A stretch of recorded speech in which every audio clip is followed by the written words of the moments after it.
নমস্কাৰ দৰ্শকসকল, আপোনালোক সকলোকে অমূল্যবাণীলৈ স্বাগতম জনাইছোঁ। আজিৰ ভিডিঅ'টোৰ বিষয় হৈছে হঠাতে যদি টকাৰ দৰকাৰ হয় 100 টকাৰ পৰা 11,000 টকাৰ ভিতৰত যিমানটো দৰকাৰ হয় পাব, তাতকৈ বেছি কিন্তু নাপাব। উপায়টো একেবাৰে নিশ্চিত উপায় আপোনালোকে কৰিব যদিহে প্ৰকৃততে টকাৰ দৰকাৰ হয়। উপায়টো যিকোনো বাৰে যিকোনো দিনত কৰিব পাৰিব, কিন্তু ৰাতি বা সন্ধিয়াৰ পিছত কৰিব। আৰু উপায়টো কৰিবৰ বাবে আপোনাক লাগিব এখন কাঁচৰ ফটো। যিকোনো কাঁচৰ ফটো ল'ব, কিন্তু পানীত থকা কাঁচৰ ফটো ল'লে ভাল হয়।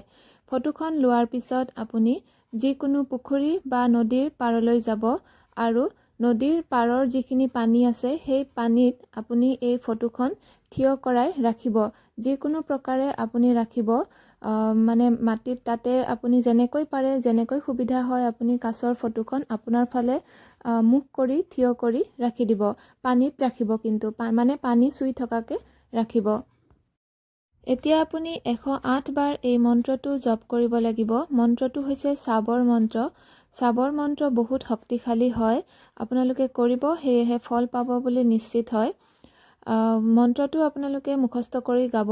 108 বাৰ গাব আৰু 108 বাৰ এই মানে পুখুৰী বা নদী য'ত আপুনি ফটোখন ৰাখিছে তাৰ পানী হাতেৰে সোঁ হাতেৰে 108 বাৰ ছটিয়াব এই কাঁচৰ ফটোখনত। মন্ত্ৰটো হৈছে ধৰা গ্ৰব্যম পৰা ৰব্যম পঞ্চপিণ্ড দ্ৰৱ আকৰ্ষণম কশ্যপ মহামুনি বিষ্ণু স্বৰূপায়ে আকৰ্ষণম। কাছ যিহেতু ভগৱান বিষ্ণুৰ অৱতাৰ হয়, উপায়টো কৰাৰ আগতে আপুনি ভগৱান বিষ্ণুক উদ্দেশ্য কৰি প্ৰাৰ্থনা কৰি মনে মনে ক'ব কিমান টকাৰ দৰকাৰ হৈছে, কিন্তু 100 টকাৰ পৰা 11,000 টকাৰ ভিতৰতহে ক'ব। এনেকৈ মন্ত্ৰটো 108 বাৰ জপ কৰিব। 108 বাৰ পানী ছটিয়াব, মানে প্ৰতিবাৰ মন্ত্ৰ গোৱাৰ পিছত পানী ছটিয়াব এবাৰকৈ। আৰু মন্ত্ৰ গোৱা সম্পূৰ্ণ হ'লে এই ফটোকপি আপুনি পানীত 7 বাৰ ডুবাই ঘৰলৈ আনি কোনো ঠাইত থৈ দিব। আপুনি যিটো ৰুমত থাকে, য'ত শুৱে সেই ৰুমতহে থ'ব আৰু পিছদিনাখন আপোনাৰ টকাৰ যোগাৰ নিশ্চয় হৈ যাব। উপায়টো বাৰে বাৰে কৰিব নোৱাৰিব, মাত্ৰ এবাৰ কৰিব। তাৰপিছত আপুনি ফটোখন কোনো ভাল ঠাইত থৈ দিব। আৰু বহুত দিনৰ মূৰত বা পুনৰ যদি আপোনাৰ এনেকৈ টকাৰ দৰকাৰ হয় তেতিয়া কৰিব পাৰিব, কিন্তু বাৰে বাৰে কৈছোঁ উপায়টো শীঘ্ৰেই বাৰে বাৰে কৰি নাথাকিব।